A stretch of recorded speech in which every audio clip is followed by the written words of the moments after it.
ब्रह्मा जी जब सृष्टि की रचना कर रहे थे उस दौरान उनसे असुर कुल में गया नामक असुर की रचना हो गई। गया असुरों के संतान रूप में पैदा नहीं हुआ था, इसलिए उसमें आसुरी प्रवृत्ति नहीं थी।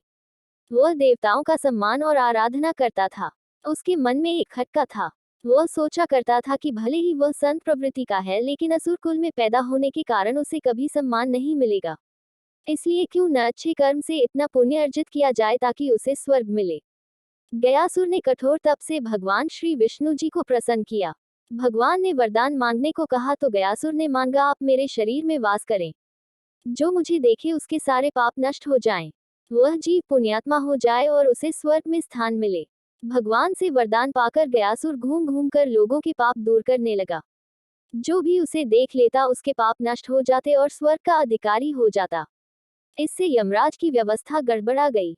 कोई घोर पापी भी कभी गयासुर के दर्शन कर लेता तो उसके पाप नष्ट हो जाते। यमराज उसे नरक भेजने की तैयारी करते तो वह गयासुर के दर्शन के प्रभाव से स्वर्ग मांगने लगता। यमराज को हिसाब रखने में संकट हो गया था। यमराज ने ब्रह्मा जी से कहा कि अगर गयासुर को न रोका गया तो आपका वह विधान समाप्त हो जाएगा जिसमें आपने सभी को उसके कर्म के अनुसार फल भोगने की व्यवस्था दी है। पापी भी गयासुर के प्रभाव से स्वर्ग भोगेंगे। ब्रह्मा जी ने उपाय निकाला। उन्होंने गयासुर से कहा कि तुम्हारा शरीर सबसे ज्यादा पवित्र है, इसलिए तुम्हारी पीठ पर बैठकर मैं सभी देवताओं के साथ यज्ञ करूंगा। उसकी पीठ पर यज्ञ होगा। ये सुनकर गया सहर्ष तैयार हो गया। ब्रह्मा जी सभी देवताओं के साथ पत्थर से गया को दबाकर बैठ गए। इतने भार के बावजूद भी वह अचल नहीं हुआ।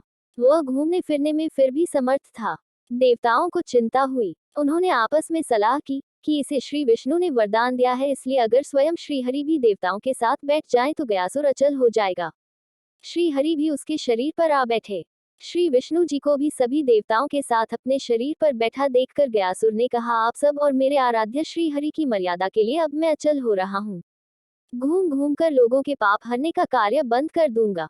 लेकिन मुझे चूंकि श्रीहरि का आशीर्वाद है इसलिए वह व्यर्थ नहीं जा सकता, इसलिए श्रीहरि आप मुझे पत्थर की शिला बना दें और यही स्थापित कर दें।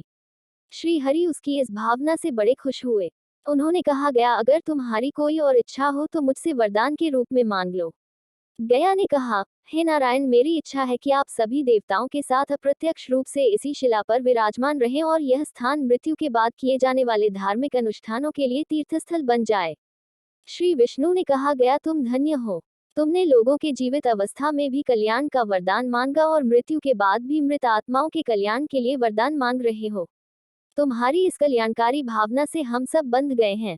भगवान ने आशीर्वाद दिया कि जहाँ गया स्थापित हुआ वहाँ पितरों के श्राद्ध तर्पण आदि करने से मृत आत्माओं को पीड़ा से मुक्ति मिलेगी। क्षेत्र का नाम गयासुर के अर्धभाग गया नाम से तीर्थ रूप में विख्यात होगा। मैं स्वयं यहाँ विराजमान रहूंगा। इस तीर्थ से समस्त मानव जाति का कल्याण होगा। साथ ही वहाँ भगवान श्री विष्णु जी ने अपने पैर का निशान स्थापित किया जो आज भी वहाँ के मंदिर में दर्शनीय है। गया विधि के अनुसार श्राद्ध फल्गु नदी के तट पर विष्णुपद मंदिर में व अक्षयवट के नीचे किया जाता है। वह स्थान बिहार के गया में हुआ जहाँ श्राद्ध आदि करने से पितरों का कल्याण होता है।